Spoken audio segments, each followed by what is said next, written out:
السلام علیکم ورحمۃ اللہ وبرکاتہ۔ آج کا جو ہمارا سبق ہے وہ نون ساکن اور تنوین کا دوسرا قاعدہ ہے۔ پچھلے سبق میں ہم نے ایک قاعدے کو پڑھا، آج ہمارا یہ دوسرا قاعدہ ہے۔ اس سبق میں ہم دیکھیں گے کہ نون ساکن اور تنوین کی آواز کو ظاہر کب کرنا ہے۔ نون ساکن اور تنوین کی آواز کو اس وقت ہم ظاہر کریں گے جب نون ساکن کے بعد حروف حلقی میں سے کوئی بھی حرف آ جائے۔ حروف حلقی کتنے ہیں؟ یہ ہیں ٹوٹل 6: حمزہ، ہا، عین، حا، غین، خا۔ جب نون ساکن اور تنوین کے بعد ان میں سے کوئی بھی حرف آ جائے گا تو وہاں پر ہم کیا کریں گے؟ اظہار کریں گے، یعنی ظاہر کریں گے۔ کس کو ظاہر کریں گے؟ نون ساکن اور تنوین کی آواز کو ظاہر کر کے پڑھیں گے۔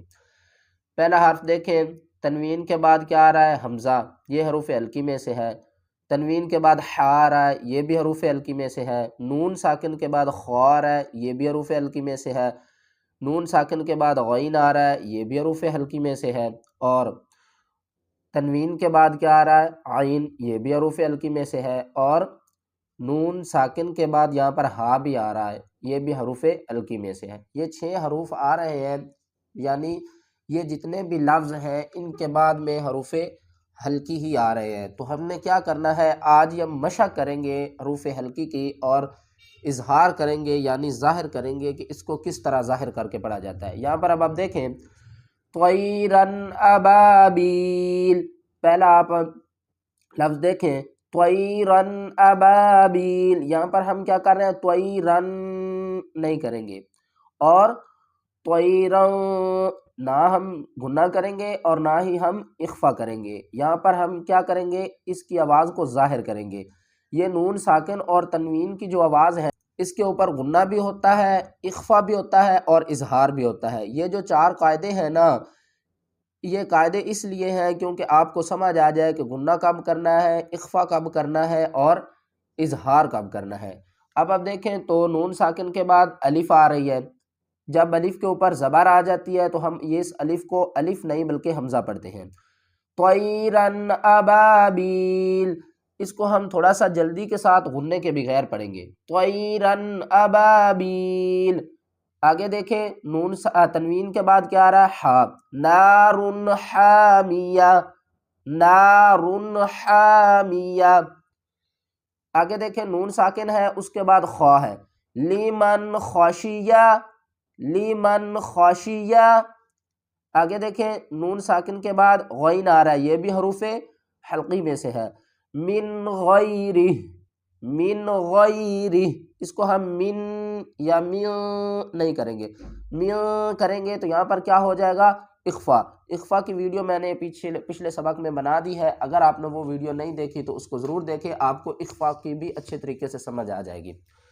آگے آپ دیکھیں، یومئذ علیہا، یومئذ علیہا، رال کے بعد کیا آ رہا ہے؟ عین، حروف حلقی میں سے آ رہا ہے، یومئذ علیہا منہ خطابا، منہ خطابا۔ یہاں پر بھی ہم نون کی آواز کو ظاہر کر رہے ہیں، منہ خطابا۔ آگے دیکھیں، من عین آنیہ، یہاں پر 2 مرتبہ ہم کیا کریں گے؟ اظہار کریں گے۔ پہلے ہم کریں گے نون پر اور پھر ہم کیا کریں گے؟ تنوین پر، من عین آنیہ۔ دیکھیں الف ہے، یہاں پر حمزہ نہیں ہے، اس کو ہم آنیہ نہیں پڑھیں گے، اس کو پڑھیں گے آنیہ، من عین آنیہ۔ کفوا احد، کفوا احد۔ یہاں پر آپ دیکھیں تو سورۃ الاخلاص میں سے آ رہی ہے، جتنے بھی حرف ہیں قرآن پاک میں سے آ رہا ہے۔ یہ جو آ رہا ہے طیرن ابابیل، سورۃ الفیل میں سے آ رہا ہے طیرن ابابیل۔ یہ سارے جو ہے ذالک لمن خشی ربہ، یہ بھی ایک سورت مکمل ہو رہی ہے۔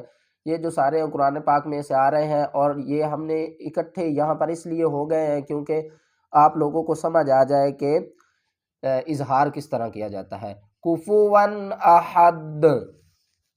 آگے آپ دیکھیں، فمن عفی من اخی من اذن کتاب حکیم عذاب غلیظ، عذاب غلیظ، یہاں پر ہم گنہ نہیں کریں گے، عذاب غلیظ نہیں پڑھیں گے، اس کو پڑھیں گے عذاب غلیظ۔ حاسد اذا حسد، یہ دیکھیں حاسد اذا حسد، حاسد اذا حسد، یہاں پر کیا ہو رہا ہے؟ قلقلہ ہو رہا ہے۔ جب بھی دال ساکن ہو جائے گی تو دال پر ہم کیا کریں گے؟ قلقلہ کریں گے۔ قلقلہ کی بھی ہم انشاءاللہ ایک الگ ویڈیو بنائیں گے۔ اگر آپ قرآن پاک کو آسان تجوید کے ساتھ پڑھنا چاہتے ہیں تو ہمارے ساتھ جڑ جائیے، انشاءاللہ آپ کو بہت فائدہ ہوگا۔